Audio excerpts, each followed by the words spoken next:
কালকে যেসব column box fitting করা হয়েছিল আজ সকালে সেগুলোই খোলার পালা।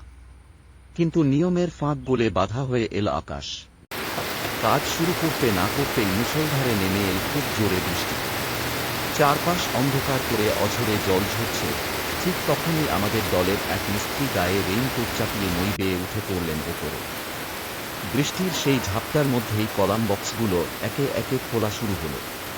আমরাও তার সঙ্গে ভিজে ভিজে কাজে লেগে রইলাম।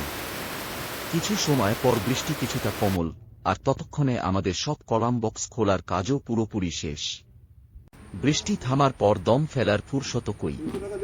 এরপর শুরু হলো কলামের গায়ে হানিকাম বা সারাইয়ের কাজ। একটু হানিকাম মারার পর কলামগুলোকে ভালোভাবে প্লাস্টিক দিয়ে ঢেকে বা ঘিরে দেওয়া হলো, যাতে কাঠ বা কংক্রিটের ফিনিশিংয়ে কোনো ত্রুটি না থাকে। এরপর আমাদের অন্য আরেকটি বড় কাজ ছিল, রানারগুলোর ভাড়া বা পজিশন খুলে সেগুলোকে অন্য কলামে সেট করা। সেটাও নিখুঁতভাবে শেষ করে আমরা আবার একে একে নতুন কলাম বক্স ফিটিং করা শুরু করলাম। বিকেলের দিকে একে একে 3টি কলাম বক্স লাগানো।